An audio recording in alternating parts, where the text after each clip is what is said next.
오늘은 성찰 3, 지금 아브라함의 믿음 다시 보기, 이런 제목으로 말씀을 드리고자 합니다. 아브라함의 믿음 자체를 그냥 알아보자 이런 게 아니라 오늘 시점, 지금이라는 이 시점에서 아브라함의 믿음을 좀 다시 한번 보자. 이건 말할 것 없이 우리 그리스도교 신앙을 다시 한번 보는 그런 작업에 어떻게 보면 좀 첫 번째 그 발걸음일 수도 있는데, 최근에 이제 한국 기독교가 대한민국 사회에서 어때요?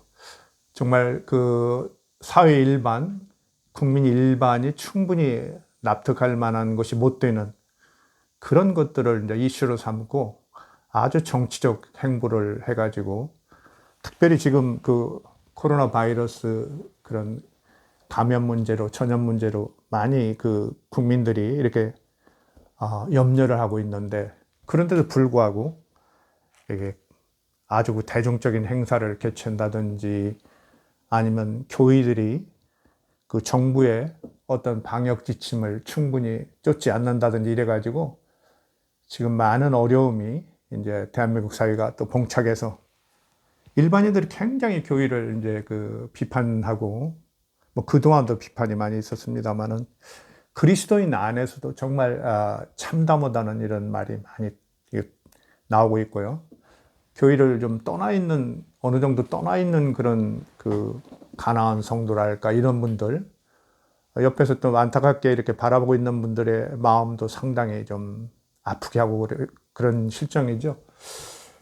좀 너무나 잘 알려져 있는, 그러나 최근에는 별로 말이 되지 않고 있는 그런 중요한 주제, 정말 믿음의 조상이라고는 아브라함의 믿음, 그것을 이제 바울이랄지, 그렇죠? 칼빈이랄지, 또 우리가 좀 깨우친 분들은 좀 알고 있는 키르케고르 철학자죠. 19세기 초의 철학자 키르케고르, 이런 분들이 이제 아브라함의 신앙을 아주 이제 높이 평가했죠.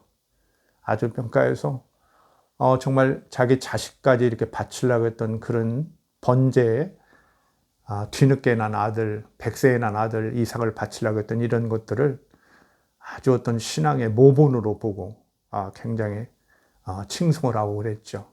지금도 여전히 한국의 좀 지성적인 그리스도인이랄까, 이런 분들 중에는 이렇게 아브라함의 신앙을, 믿음을 그렇게 굉장히 높이 평가했던 키르케고르의 그런 연구들, 이런 것들을 보면서 뭔가 현대사회에서도 어떤 신앙의 존속 가능성, 존재의, 이런 것들을 생각하는 분들이 꽤 많아요.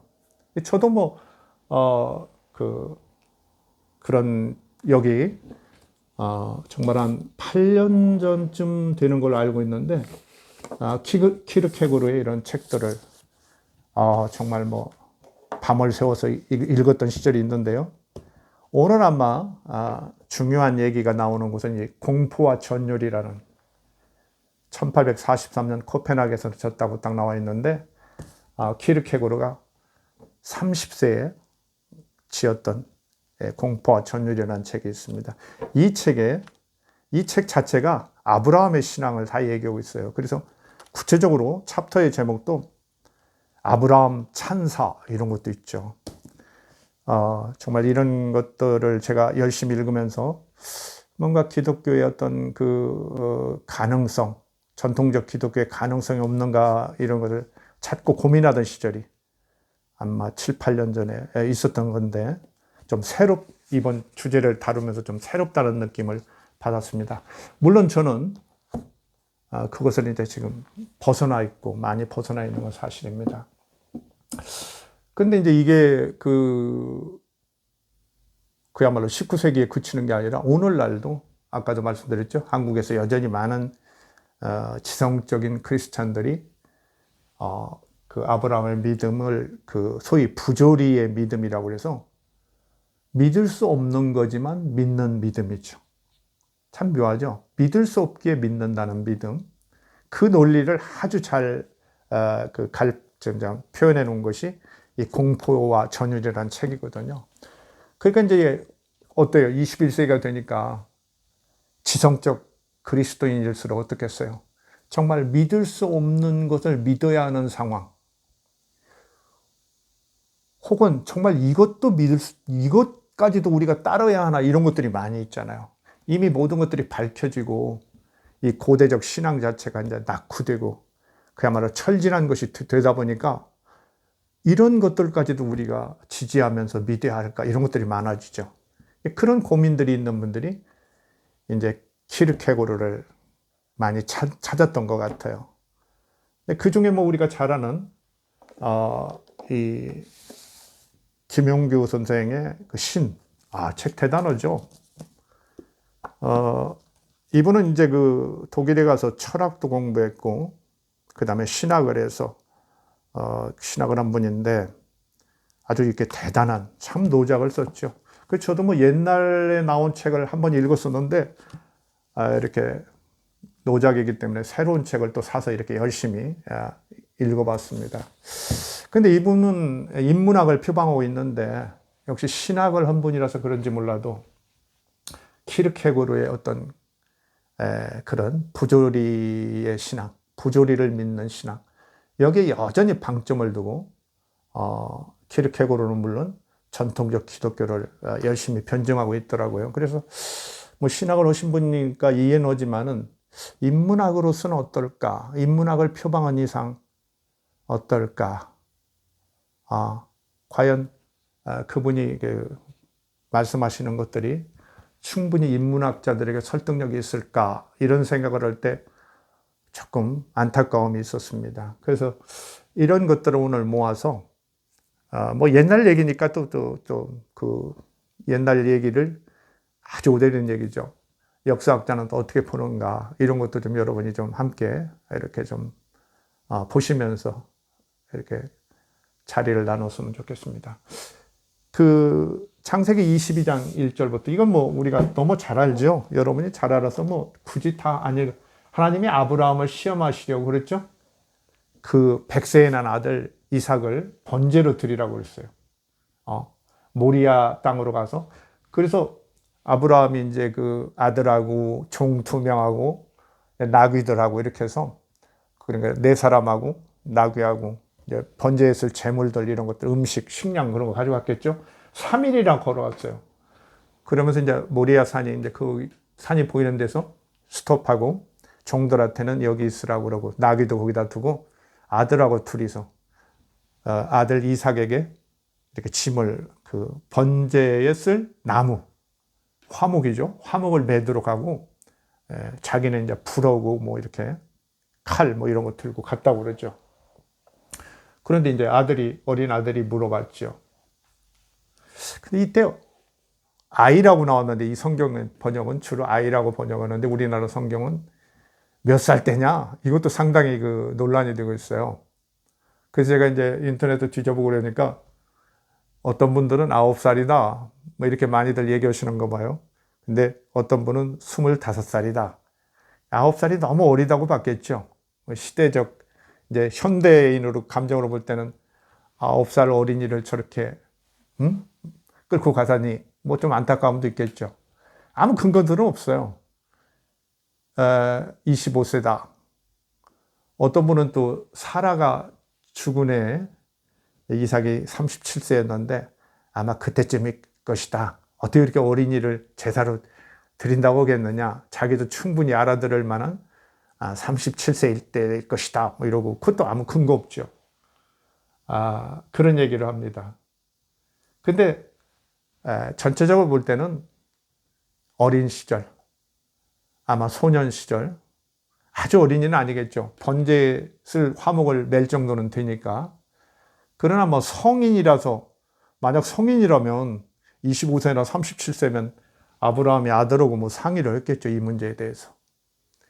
물론 키르케고르 같은 사람은 아브라함은 일체 하나님의 명령에 따라서 침묵을 지켰다. 이 부조리한 것을 뭔가 하나님께서 잘 해결해 주리라고 믿고 자기 아내 사라나 그 다음에 아들 이삭에게, 그리고 심지어 그 종인 뭐 엘ie셀인가요? 그 종에게도, 엘리에셀이네요. 종에게도 말하지 않았다. 뭐 이러고 그러죠. 근데 그건 이제 좀 넌센스인 걸 이따 제가 좀 말씀드릴게요. 자, 아브라함이 이제 그 번제할 이렇게 이제 불과 칼을 들고 동행하니까 어린 아들이 물어봤어요. 번제할 어린 양은 어디 있습니까? 그러니까 아브라함이 하나님이 자기를 위해서 친히 준비하시리라 하고 불쑥 대답을 했다는 거예요. 근데 이게 그냥 불쑥 대답한 거냐? 아니면 이 전체를 지은 사람이 따로 있다고도 볼 수 있잖아요. 이런 어떤 민담이나 설화를 지은 사람. 아니면 이제 이게 이제 나중에 이 창세기가 최종 편집되는 것은 BC 한 6세기에서 5세기거든요. 그래서 이제 그 기원전 한 400년경에는 모세 오경 소위 토라라는 것이 완성되었다 이렇게 보거든요, 되게. 그러니까 창세기도 그때 완성됐단 말이죠. 물론 창세기에 있는 얘기들은 훨씬 이전 것들이 있었고 중간중간에 이제 편찬이 됐다는 거죠. 우리가 잘 아는 뭐 야훼 문서, 제2 문서라고 하죠. 그 다음에는 엘로힘 문서, 이 문서, 그 다음에는 이제 제사장 문서, 피 문서라는 게 있는데 그 이미 앞시 때부터 부분 편찬은 있었을 것이다. 그래서 이제 창세기를 보면 이제 그것들을 다 모아놓으니까 서로 뭐 이렇게 잘 안 맞는 데가 있고 중복된 얘기들도 많고 그래요. 이제 그런 상황을 알 수 있는 거예요. 무슨 하나님께서 모세에게 말씀해가지고 모세가 받아쓰고 그런 거 아닙니다. 이야기들이 서로 충돌하고 그래요.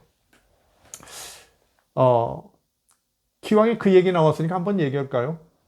그 재밌는 얘기가 있는데 바로 창세기에 있죠. 이제 그 아브라함하고 사라가 가뭄이 들어서 이집트로 이렇게 일시 피난을 했죠. 피난을 하니까 그 이집트의 바로가 사라를 보고 반했어요. 사라가 너무 이쁜 거예요. 아마 미인이었던 것 같아요. 그 이뻤는데 반했어요. 그래서 자기 아내로 삼으려고 그래요. 그런데 이제 그 아브라함은 이제 사라하고 사실은 뭐 이렇게 이복 동생 아니면 사촌 이런 관계거든요. 그러니까 이제 객지에 나가서는 자기를 그냥 오빠라고 부르라고 그랬어요. 그것도 참 이상한 얘기죠. 뻔히 뭐 둘이 가면 뭐 부모인 줄 알 텐데 그게 작가들이 이제 그 윤문을 한 거죠. 손을 댄 거예요. 근데 이제 그 같이 이렇게 내려갔는데 어때요? 그 사라를 보고 이제 바로가 반해서 네 동생이냐? 그럼 내 아내도 달라. 그래가지고 끌고 갔죠. 그런데 이제 난리가 났죠. 그냥 뭐 난리가 나니까 바로가 왜 너 그렇게 사실대로 말하지 않았냐 이러면서 이제 선물 줘서 돌려보냈다고 그러는데 그때 사라의 나이가 최소 65세였어요. 사라 할머니가 얼마나 예쁘고 건강했는지 모르지만 65세 할머니를 바로가 그렇게 좋아했답니다. 아내 삼으려고 했어요. 이게 창세기에 나와요. 창세기에 나옵니다. 이게 어디에 나오냐면은 이제 그 창세기 12장 10절에서 20절까지 나와요. 창세기 12장 10절에 10. 근데 그걸로 그치지 않아요. 그가 89세 됐을 때 아브라함은 99세고 사라는 89세 됐을 때 10살 차이라고 그러거든요. 그때 무슨 일이 있었어요? 이미 이삭을 아들로 준다는 약속을 받은 다음에요. 근데 그 89세 할머니를 그라랑 아비멜렉이라는 사람이 있어요. 이 사람이 이제 아브라함하고 관계가 괜찮았거든요. 근데 아브라함이 동생이라고, 오빠라고 이런 그 동생이라는 사람이 너무 예쁘니까 또 아내로 삼으려고 그랬어요. 그 동치 몰라고 하는데 하나님께서 막 알려주죠. 너 큰일 난다. 막 이러면서. 그러면서 또 이제 이 사태가 해결됐어요. 또 선물 받고 끝나요. 근데 세상에 그때 89세였다니까, 할머니가.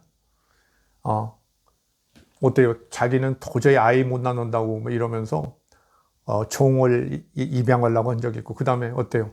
자기 여종 하가를 줘가지고 이스마엘이라는 아들을 난 지가 벌써 10여 년 되는데, 그런 할머니를 좋아서 그라랑 아비멜렉의 아내로 삼으려고 했다고요.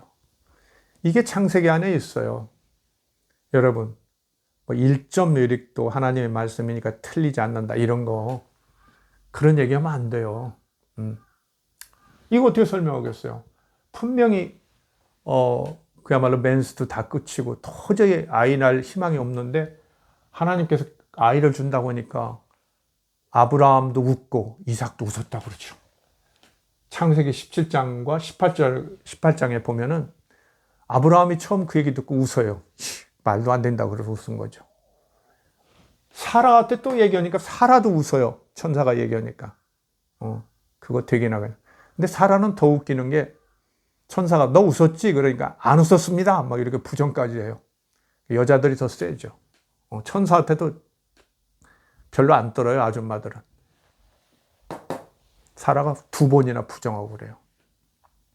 그 재밌죠? 어떻게 천사가 얘기했는데 그렇게 웃고 그걸 그랬을까? 이런 생각을 할 수 있는데 사실 이 바탕에는 그 다신 시대의 그런 상황이 있는 거예요.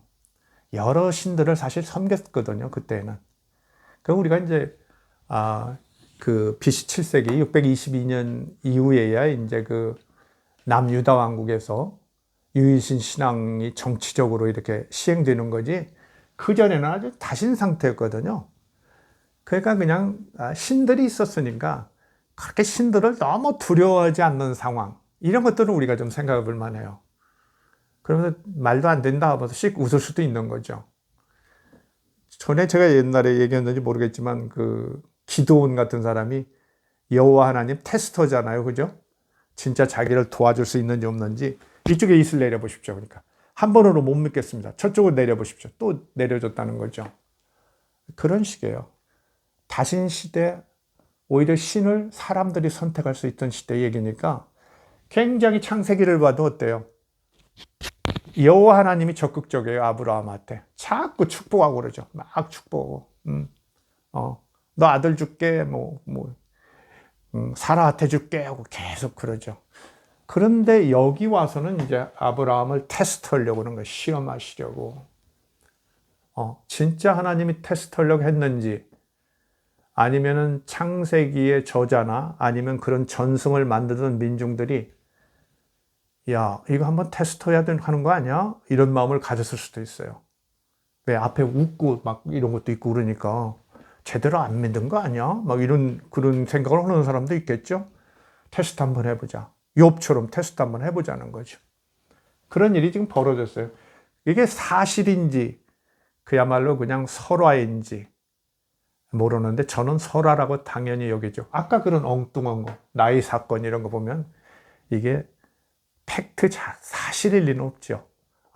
거의 그냥 전해지는 이야기, 카더라 이런 거죠. 그러나 그게 이제 성경에 들어오니까 이제 역사처럼 우리가 믿고 1.1획도 틀리지 않다고 믿어오니까 이 이야기의 비중이 너무 커진 거죠. 자, 어쨌든 갑시다. 자, 하나님이 자기를 위해서 이제 그 이삭이 그랬죠. 번제할 어린 양은 어디 있습니까? 그러니까 아브라함이 어린 양은 하나님이 자기를 위해서 준비하시리라. 뿔쓱했다고 그러는데 제가 볼 때는 이건 성경 저자는 아니까 창세기 저자, 최종 편집자라지 아니면 그 이전에 이 전승을 만들어내던 사람들은 아니까 뒤에 결과까지 참고해서 이런 말이 뿔쓱 나왔겠죠. 아브라함이 그곳에 제단을 쌓고 나무를 벌려놓고 아들 이삭을 결박하여 제단 나무 위에 놓고 아들을 묶어가지고 올려놓고 묶었겠네요. 그러니까 아들이 어느 정도 말을 들을 때예요. 아주 애기는 아닌 거죠. 사실 저 화목을 메고 올라갈 정도는 되니까 그래도 한 10살 이 정도는 되지 않았을까요? 그 이상이겠죠. 그러나 아까 얘기한 대로 너무 성인은 아닐 것이다. 그렇다면 그 친구의 얘기가 나와야죠. 그런 건 아닐 것이다. 그래서 그냥 유소년을 아마 생각하면 틀리지 않을 것이다. 결박하여 제단나무에 그 손을 내밀어 칼을 잡고 그 아들을 잡으려 하니 이렇게 했다는 거죠. 저는 어려서 정말 모태부터 다니고 주일학교 진짜 몇 살 때부터 다닌지 모르게 유치원처럼 다녔으니까 사실 참 목사님들 중에 주일학교 안 나온 분들 너무 많죠. 저는 좀 한국의 교회의 문제점 중에 큰 문제점 중에 하나일 수도 있다는 생각까지 하는데 몰라요. 안 나와서 자유로움이 있어서 뭐 또 건설적인 일을 하시는 분들도 있겠지만은 주일학교가 뭔가도 모르는 분들이 교회 전체의 어떤 책임을 진다. 어린아이의 영혼들도 전부 책임진다. 상당히 좀 퀘션 마크죠. 퀘션 마크입니다. 뭐 너무 기분 나쁘게 듣지 마십시오. 혹시 해당자가 있으시다면 사실이 그렇다는 얘기입니다. 자, 먹이를 칼로 찔러 죽이려고 했죠. 잡으려고 했죠. 잡으려고. 여호와의 사자가 하늘에서부터 이르시되 그에게 손을 대지 마라. 아무 일도 하지 마라. 내가 내 아들 내 독자까지도 내게 아끼지 아니하였으니 내가 이제사 이런 말이 이제야 내가 하나님을 경외하는 줄을 아노라. 여태까지 몰랐대요. 전지전능한 유일신이라면 이런 말 안 나올 거라는 거 제가 앞에 조금 비쳤죠. 이런 거예요. 약간 그 다신 시대에 이야기들이 모아졌는데 그걸 유일신 사상이 굳어진 다음에 유일신 신앙이 굳어진 다음에 윤문에 가다 보니까 그런 흔적들이 많이 남아있는 거예요. 전에도 얘기했죠. 십계명에 내 앞에 다른 신들을 섬기지 말라. 유일신이라는 것을 유일신 신앙을 선포하려고 한 건데 다른 신들이 있다는 것을 그냥 은연중에 폭로하고 말았어요. 알겠죠? 무슨 말씀인지. 이제야 내가 하나님을 경외하는 줄을 아노라. 아브라함이 살펴본 적 한 숫 양의 뒤에 있는데 뿔이 걸려 있었어. 그 숫 양을 가져다가 아들을 대신하여 번제를 드렸더라. 그러면서 또 한 번 이제 축복을 하는 그런 얘기가 나오죠. 언약을 또 했다. 하나님과 아브라함이 그 자손 축복하고 큰 민족을 이룬다는 그 축복을 막 서너 번 해요. 그러니까 신앙이 그렇게 엄정하지 않았다는 걸 알 수 있죠. 아까 얘기한 대로 다신신앙 상태에 그런 여러 이야기들이 전해지는데 그걸 창세기에 그냥 모으다 보니까 한 얘기 또 하고 한 얘기 또 하고 막 겹치는 얘기가 또 나오는 거예요. 네? 그런 상황이더라. 자, 이렇게 얘기했어요. 참 어려서 이 얘기 들을 때 어떻게 나무 얘기라 그런지 모르지만 목가적인 것 같고 야 정말 아브라함 신앙 좋다고 또 이제 그 교사 선생님이나 그 목사님 설교하시니까 그렇다. 진짜 어떻게 아들을 100세에 난 아들을 저렇게 독자를 죽여서 저렇게 하려고 정말 신앙 좋구나. 막 아멘하고 그랬죠. 감격했어요. 지금은 그렇지 않다는 얘기죠. 말할 거 없겠죠. 근데 이걸 한번 보십시오. 이제 바울은 뭐라고 얘기하냐? 바울은 아브라함의 신앙을 아주 높이 평가하죠. 이제 뭐 정말 아브라함이나 사라가 도저히 자식도 낳을 수 없을 때 하나님께서 약속하신 것만을 믿고 많은 민족이 자기로부터 이루어질 거라는 걸 믿었다. 그래서 그 믿음을 의롭게 여겼다. 그렇잖아요. 그래서 이신칭이라는 말이 거기서 나오죠. 이신칭이라는 말이. 그래서 그 아브라함의 믿음을 매우 높이 평가하고 사실 뭐 바울은 아담하고 예수를 많이 대비해서 얘기하면서도 또 한편으로는 아브라함의 그 이신칭의를 얘기하면서 그리스도교에 대한 새로운 어떤 그 신앙적 민족의 어떤 창출 이걸 또 얘기하죠. 근데 이제 바울은 이거 자체 이 사건을 그렇게 의미 있게 얘기하지는 않았어요. 근데 이제 히브리서에 보면은 히브리서 11장 1절 제가 전에도 한번 얘기했죠. 아주 믿음에 관한 좋은 정의라고요. 믿음은 바라는 것들의 실상이요 보이지 않는 것들의 증거니 아주 유명한 거죠.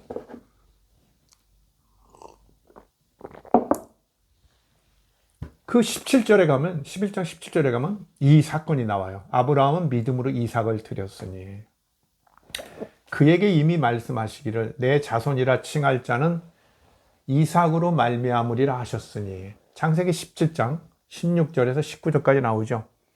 처음에는 그 종 엘르에셀인가요? 걔만 그냥 양자로 키우겠습니다. 안 된다. 네 아들로 민족을 이룰 것이다. 그러니까 그 다음에 하갈이는 이스마엘 이해를 잘 좀 해주십시오. 그러니까 그건 아니다. 사라에게서 난 아들. 너의 진짜 그 정통 아들. 거기서만 가능하다. 이렇게 약속을 한 거거든요. 이스마엘도 많은 민족을 이루겠지만 내가 너와 그 후손들과의 언약은 사라가 낳은 이삭이라는 아들과 할 것이다. 이래요. 이삭 낳지도 않았는데 이삭이라는 이름이 이미 나오죠. 예. 그것도 사실 비판적으로 보면 많은 얘기를 할 수 있는 부분이죠. 이삭으로 말미암으리라 하셨으니 그가 하나님이 능히 이삭을 죽은 자 가운데서 다시 살리실 줄을 생각한지라. 비유컨대 그를 죽은 자 가운데서 도로 받은 것이니라. 아브라함이 이삭을 그렇게 죽이려고 했는데 아브라함은 하나님께서 이삭과 이미 이삭의 후손과 언약을 했기 때문에 능히 이삭을 죽은 자 가운데서 다시 살리실 줄을 생각했다는 거예요. 히브리서 기자. 1세기 사람이죠. 1세기 사람인데 이렇게 얘기했어요. 어떻게 살리신다는 생각을 했을까? 예수 부활 신앙이 아주 보편화되고 있기 때문에 이 사람들은 이렇게 한 거죠. 아마 이삭을 그렇게 죽이면 하나님께서 그를 소생시킬 것이다. 부활시킬 것이다. 이렇게 생각하는 거죠. 진짜 아브라함이 그랬을까? 저는 그렇지 않다고 봅니다. 아브라함 때는 진짜 아브라함이 있었다면, 그리고 창세기를 지은 BC 5세기의 그런 제사장들의 생각 속에는 부활이라는 게 없어요, 사실. 물론 에스겔이 약간 그 소생의 부활을 얘기하지만 이 부활이라는 걸 적극적으로 생각하지 않거든요. 여기서 우리가 이제 제가 조금 지금 제기하는 거죠. 키에르케고르나 여기 김영규 선생의 그런 해석들이 문제가 있을 수 있다는 거. 아브라함은 자기 아들을 하나님께서 살려줄 것이라고 생각한 것처럼 돼 있기도 한데 진짜 아브라함이 BC 한 19세기 되게 그렇게 추정해 볼 수 있거든요. 성경으로 그 사람이 살았다면 BC 19세기 이때쯤 실제 있었더라면 그런 생각 안 했을 가능성이 높아요. 그냥 하나님의 명령이니까 그대로 가서 잡으려고 했을 가능성이 높다는 거죠. 아이, 그럴 수 있겠습니까? 그게 옛날 사람이에요. 하나님이 언약을 했는데요. 언약했지만 하나님께서 필요에 의해서 약속을 바꾸면 바꿀 수 있다고 생각하는 사람들이에요. 일방적이에요. 아주 가부장제가 심하고, 그죠? 왕이나 신은 쉽게 말하면 자기 마음대로 할 수 있다고 생각하던 시대예요. 그래서 사실은 아브라함은 이렇게 히브리 기자나 더군다나 키르케고르나 김영규 씨 이런 분들이 생각하는 것처럼 그렇게 아들의 죽음에 대해서 많은 생각을 하지는 않았어요. 그래서 제가 이것이 BC 19세기의 아브라함의 이야기는 아니라고 생각하는 것 중에 중요한 판단 기준 중에 하나예요. 이건 오히려 창세기 저자의 판단이에요. 뭔가 양 같은 걸 줘서 해결할 것이다. 이런 거. 이미 사실 그렇게 돼 있잖아요. 결론도요. 돼 있죠. 진짜 아브라함이 있었다면 기원전 19세기에 그냥 잡으려고 했다고 저는 보는 거예요. 그냥 순수하게. 요새도 왜 순교하려고 하는 사람들 있죠. 그렇죠. 뭐 기독교에도 순교자들이 많잖아요. 그 사람들은 그렇게 복잡하게 생각하지 않았어요. 물론 뭐 천국에서의 어떤 부활 이런 걸 생각하고 그랬지만 그 순교를 왜 들어가는 마음은 비교적 그렇게 복잡하지 않고 뛰어드는 경우도 꽤 많거든요. 우리가 어떤 그 이념이나 신앙이라는 것이 얼마나 많은 그 희생자를 냈고 순교자를 내는 거 알고 있죠. 오늘날 우리가 그렇죠. 한국 서울을 중심으로 이렇게 그 어떤 그 뭐라고 할까요? 구시대적 어떤 크리스찬들 아주 그냥 그 지도자들에게 잘못 세뇌된 크리스찬들이 거의 지금 어때요? 순교자적 막 자세로 코로나 바이러스 이런 거 막 두려워하지 않고 막 나대는 분들이 꽤 많잖아요. 이런 거 생각해 보세요. 옛날로 갈수록 생각이 사람들이 그렇게 복잡하지는 않아요. 복잡하지 않습니다. 우리가 이렇게 키르케고르나 김영규 선생처럼 죽음을 앞두고 복잡한 심정을 갖는 것도 훨씬 뒤에 인권에 대한 의식도 생기고 그렇죠? 그 생명의 가치에 대한 소중함도 많이 이렇게 신장되고 그러면서 더 복잡해지는 거죠. 앞에는 그렇게 복잡하지 않을 수도 있다. 물론 전혀 없다는 얘기는 아닙니다만은.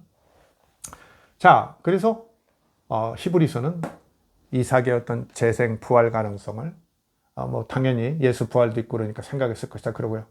이제 그 칼빈도 그랬다고 그래요. 제가 뭐 칼빈 것까지는 보지 않았는데 다 볼 수는 없어요. 어떤 독자들 중에는 뭐 교수님 뭐 이런 책 봤습니까? 거기에도 그런 얘기 있는데요. 어떻게 세상 책을 다 봅니까? 예. 중요한 책들, 그 정말 기초가 될 만한 책들 중심으로 보고 또 특별히 그 잘 알려져 있는 책이나 다른 책을 보다가 또 중요한 책이라고 하면 또 보는 거죠. 키르케고르 아주 유명해요. 1813년에서 1855년까지 살았죠. 이 사람이 아까 얘기했죠. 1843년에 공포와 천유제라는 책을 냈다. 이 사람은 특별히 종교에 지나치게 몰두한 사람이에요. 우리가 실존 철학의 선구자다 이렇게 얘기하는데 종교에 너무 몰두해요. 그래서 사실 어떤 소녀를 보고 좋아해가지고 적극 접근해가지고 연애를 하죠. 근데 그 소녀가 또 결혼하자고 막 애걸복걸해도 머뭇거려요. 여러 가지 이유가 있겠지만 그 중에 중요한 것은 종교인 것 같아요. 이 사람이 그 당시에 그리스도교가 이렇게 몰리거든요. 그렇죠? 이제 그 르네상스 이후로 계속 이제 몰리잖아요. 그러면서 이제 뭐, 이렇게 이성이 중시되고 과학이 발달하고 이러면서 그리스도교에 대한 어떤 비판적 이런 것들이 아주 뭐 일반화되어 있는 시대고요. 그리스도인이라는 것을 이제 그 당시에 유럽에서 지식인들이 내세운다는 건 정말 거의 예의적 상황인 그런 면도 있었거든요. 이럴 때 이 친구는 좀 성격이 좀 독특한 것 같아요. 어려서 뭐 등을 다쳐서 이제 약간 곱사등이기도 하고 그랬다고 그러는데, 나름의 이제 독특한 품성이 있었던 것 같은데, 뭐 머리는 좋고, 그러면서 이제 자기가 어떻게 보면 그리스도교를 정말 제대로 변증해 보리라 막 이렇게 나선 사람이에요. 그래서 이제 그 덴마크의 어떤 그 기독교 지도자들한테 막 논쟁을 막 유발하고 막 싸우죠. 그래서 자기가 굉장히 고립되고 그러는 사람인데, 근데 이분이 이제 특별히 그 아브라함의 이 사건, 아들 번제 사건을 아주 높이 평가하고, 아브라함은 믿을 수 없는 것을 믿은 아주 높은 신앙, 부조리한 것을 믿은 높은 신앙이다 이렇게 하면서 아주 평가하죠. 그게 이제 공포와 천유래요. 한번 일부 좀 인용해 볼까요? 아브라함의 믿음을 부조리의 믿음이라고 했다. 맞지 않는데 그래도 믿는 믿음이에요. 그게 믿음이라는 거야. 우리도 되게 동의하죠, 그리스도인들이. 뭐 김영규 선생도 그걸 얘기해요. 기독교는 그런 것이다. 믿을 수 없는 것을 믿는 것이다. 부조리한 것을 믿는 것이다. 저는 동의하지 않아요. 그런 때도 있었다고 생각합니다, 저는. 그러나 그것을 계속 고집해서는 안 된다고 보는 거예요. 제 그 의견은 그렇습니다. 자, 키르케고르의 공포와 천율에서 한번 제가 옮겨볼까요? 이삭을 요구하신다면 기꺼이 바칠 생각이지만 아브라함은 하나님께서는 이삭을 요구하지 않으시리라는 것을 그는 믿었다. 이게 이중적이죠. 하나님께서 이삭을 바치라고 했는데 그럼 바쳐야지 이러면서도, 그러나 하나님께서는 이삭을 통해서 큰 민족을 이룬다고 했는데 끝내 이삭을 이렇게 죽게 하지는 않겠지, 이런 것을 그는 믿었다는 거예요. 그러면 하나님의 명령을 따르야 한다는, 절대 신뢰하고 따른다는 그런 믿음도 있는 거고, 또 하나님께서는 이미 약속을 언약을 하셨으니까 죽이지 않겠지, 그걸 믿는 믿음도 있었다는 거예요. 그것이 충돌하죠. 그래서 부조리예요. 그는 부조리의 힘으로 믿었다. 참 어렵죠. 우리 같으면 어떻겠어요? 아들을 바쳐라. 저 같으면 신앙을 포기할 거예요. 저 같으면 그래요. 아니, 세상에 멀쩡한 아들을 바치라니. 지금이라면 그렇단 말이죠. 그런 신을 믿을 수 있나? 단박에서는 그러죠. 근데 아브라함은 그렇지 않았다는 거예요. 그래서 바치라는 것도 똑같이 가서 했어요. 바치려고 했어요, 진짜. 그러나 또 내부적으로는 그 이중운동을 했다는 거죠. 뭔가 이삭을 죽이시지 않을 거다, 이런 믿음도 있었다는 거예요. 그게 전혀 지금 충돌하는데 이 두 가지를 부조리의 힘으로 믿었다. 참 어려운 얘기지만 그게 충돌하지만 그래도 하나님께서 뭔가 제대로 해결해 주시려는 걸 믿었다는 거예요. 어떻게 보면 믿음이 좋다고 생각하는 분들은 상당히 멋있게 생각할 수도 있어요. 이삭이 진짜로 바쳐졌다고 하자. 아브라함은 믿었다. 이 세상에서 하나님께서는 새로운 이삭을 그에게 주실 수 있었다. 번제로 바친 이삭을 소생시킬 수도 있었다. 아브라함이 그렇게 생각했다고 보는 거예요. 아브라함은 믿었다. 하나님께서는 새로운 이삭을 그에게 주실 수 있었다. 짠! 하고 만들 수도 있다는 생각한 거죠. 번제로 바친 이삭을 소생시킬 수 있었다. 잡아서 죽인 이삭을 소생시킬 수 있었다. 그래서 그 부조리하지만 하나님의 명을 따라서 아들을 가서 잡으려고 했다. 얼마나 그 부조리한 것을 믿다니. 내가 볼 때는 철학자니까, 그렇죠? 키르케고르는 철학자고 19세기 초의 사람이니까 부조리한 것을 믿는다는 게 얼마나 힘들었겠어요. 이 사람 죽어나요. 이 책 한 권을 그래서 쓰는 거예요. 자기 얘기예요. 사실 자기 얘기. 자기가 그걸 지금 부조리한다고 느끼는데 그리스도 신앙의 많은 부분이 그걸 극복하려니까 죽어나는 거예요. 근데 아브라함한테 답 비슷한 걸 찾았다고 생각하는 거예요. 답을 찾았다고. 아브라함이 어땠을까?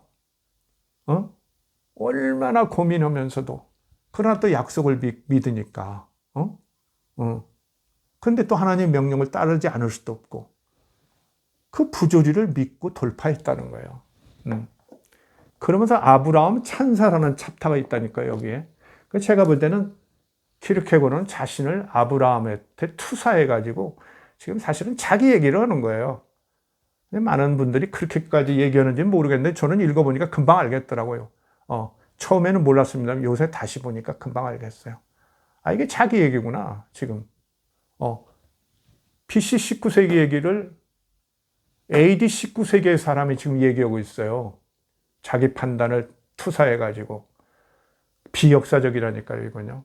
철학자들이 이런 오류를 많이 범해요. 그분들은 오류라고도 생각하지 않을 수 있어요.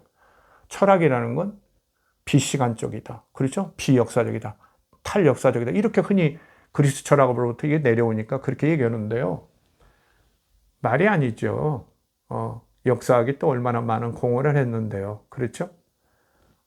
유치원 아이가 한 얘기와 중고등학교 대학생, 성인, 저 같은 사람이 한 얘기가 같을 수 있겠어요? 같은 자로 평가하면 되겠습니까?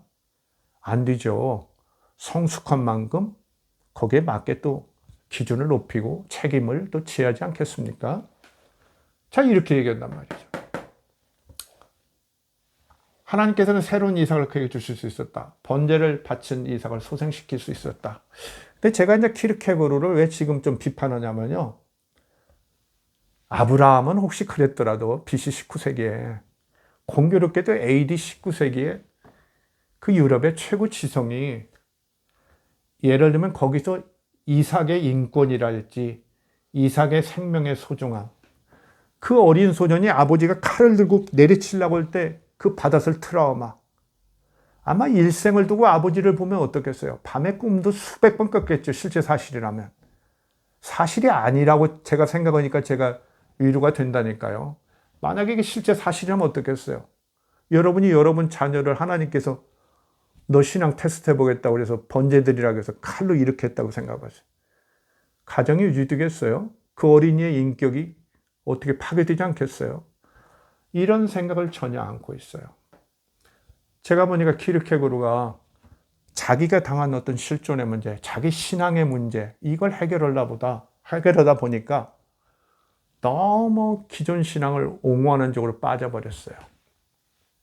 그래서 이삭의 어떤 인권이라지는 보편적 그런 문제, 그 다음에 과연 신이 인간에게 저런 테스트를 해도 되느냐, 이런 근본적인 질문 같은 걸 안는 거예요.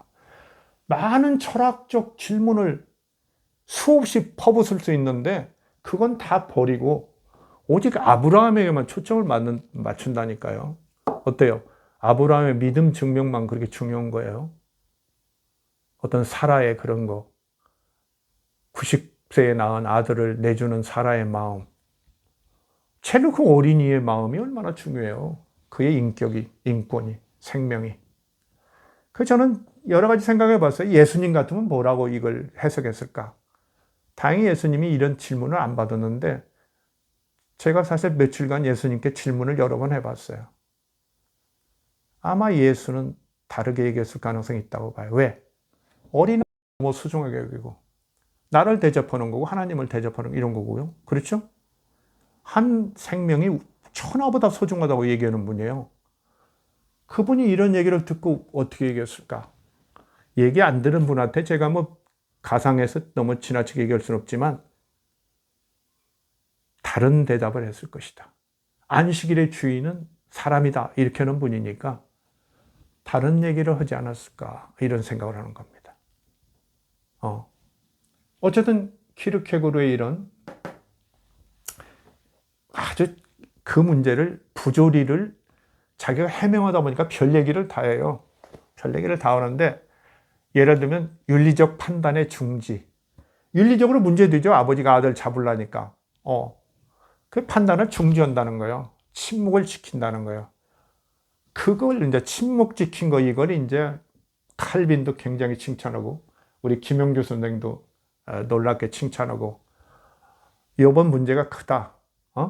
오히려 저렇게 침묵을 통해서 결국 하나님께서 해결해 주는 것을 기다리는 부조리를 믿는 믿음이 참된 그리스도인의 믿음이다. 이렇게 이제 옹호하고 있는데요. 어떨까요? 윤리적 판단의 정지라니요. 뭐 그런 게 있는 겁니까, 진짜? 키르케고르는 그렇게 얘기하죠.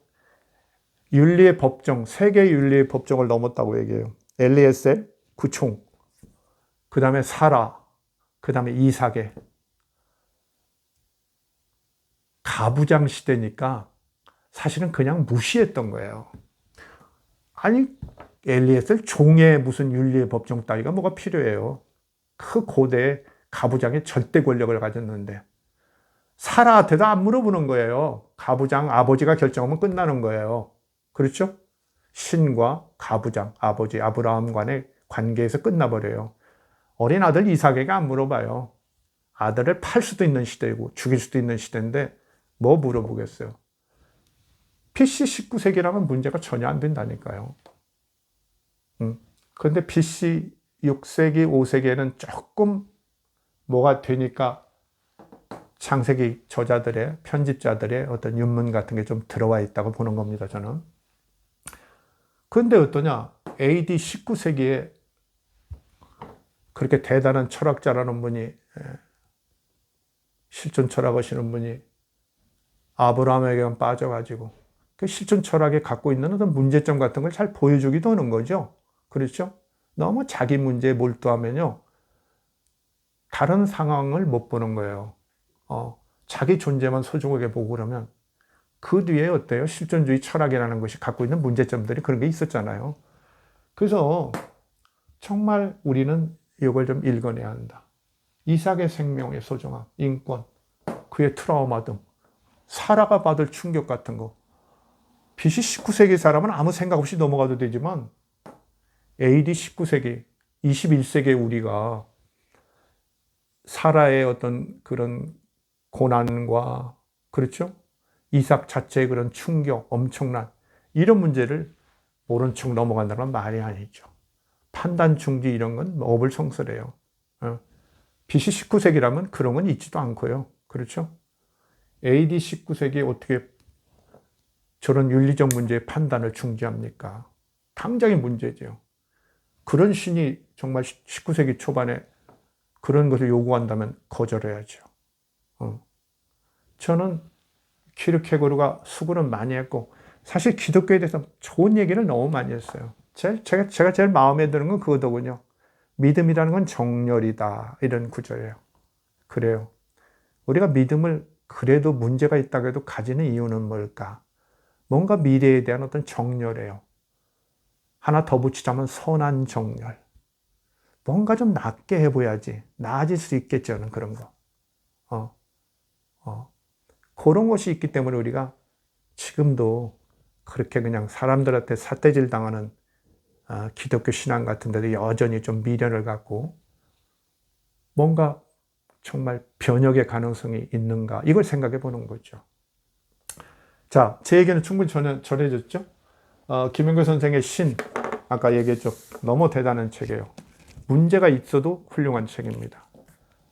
그 서양의 신에 대한 역사를 너무 잘 정리해 주셨고 많은 도움을 받았는데, 그러나 그분도 키르케고르, 그 다음에 칼빈 이런 사람들의 그런 전통적인 기독교 어떤 변증가들의 그런 것들을 옹호하면서 이렇게 말씀하셔요.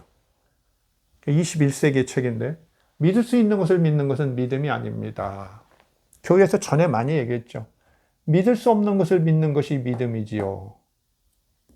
아브라함은 도저히 이해할 수 없고 믿을 수 없는 것을 믿고 침묵했습니다. 침묵으로 윤리의 법정을 넘었다는 키르케고르의 결례를 높이 평가해요. 그러니까 윤리와 자기 신앙이 충돌할 때는 그냥 아브라함이 침묵을 지키고 아무 말도 않고 그냥 말도 않고 시간을 사흘간 보내고 결국 하나님께서 그런 올바른 그 처분을 해주셔서 사태가 해결되지 않았냐 이거예요. 그 침묵이 필요하다, 신앙에는. 근데 냉철하게 보면 뭐예요? 부조리를 침묵으로 돌파한다, 판단을 중지한다. 이건 제가 볼 때는 아브라함에게는 전혀 없었던 일이에요. 아브라함은 그냥 잡으려고 했다니까요. 진짜 아들을 잡으려고 했어요. BC 19세기라면. 왜? 금방 내려진 신의 명령이 더 절급하니까. 아니, 가부장의 명령은 바뀔 수 있다니까요, 언제나. 여러분이 그리스의 신들 생각해 보세요. 제우스, 변덕이 죽을 듯하죠. 그게 원래 저 먼 상고시대 신들의 모습이에요. 그 뒤로 이제 사람들이 신의 개념을 자꾸 보완하고 수정해 온 거죠. 정의로운 신, 그죠? 사랑의 하나님, 이렇게 만들어 온 거예요. 그래서 제가 우리도 이제 21세기에 적합한 신앙과 신의 개념을 우리가 설정해야 한다고 보는 거예요. 그 얘기를 제가 하려고 하는 거예요. 지금 이 강의가. 알겠죠? 그래서 저는 이렇게 안 봅니다. 믿을 수 있는 것을 믿는 것은 믿음이 아닙니다. 그러니까 쉽게 말하면 믿을 수 없는 것을 믿는 것이 믿음입니다. 그건 옛날 얘기예요, 옛날. 그리고 여전히 일부는 그게 통해요. 옛날에는 고대인들은 아는 것이 너무 없어요. 두려운 것만 많고, 그렇죠? 너무 많아요.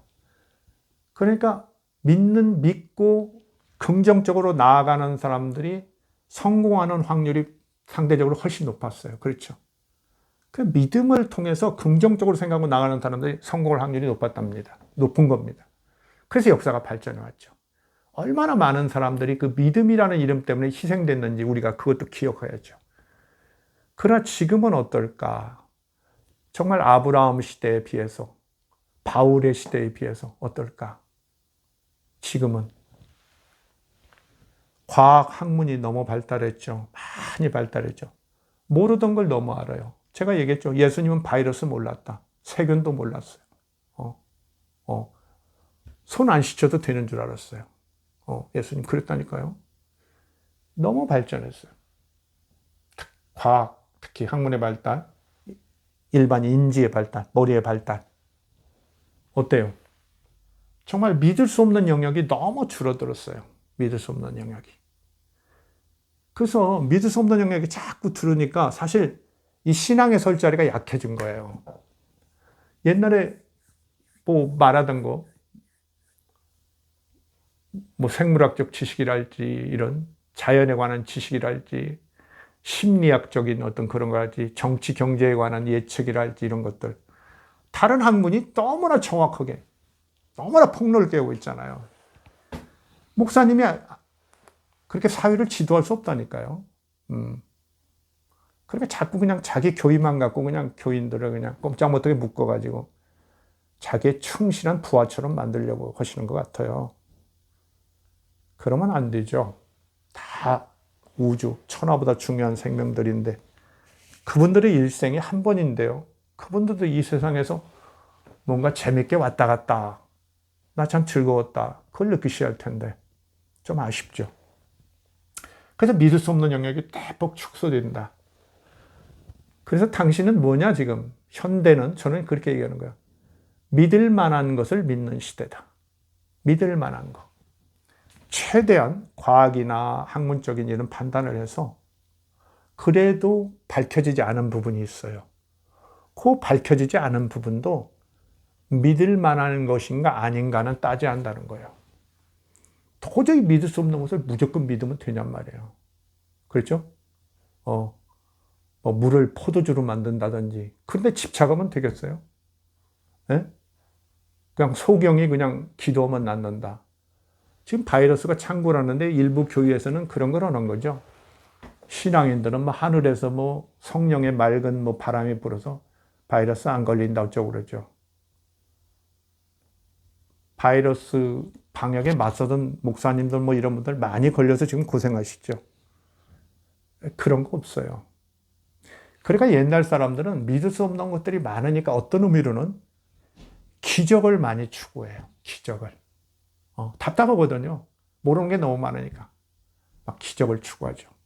근데 우리는 이제 많은 것들을 너무 많이 알게 됐어요. 자연의 법칙. 그렇죠? 그 뉴턴의 법칙. 그 다음에 심지어 상대성 이론 같은 것도 알고. 얼마나 작은 소립자들을 우리가 이해할 수 있죠? 불확정성의 원리, 불확실성의 원리, 이런 거.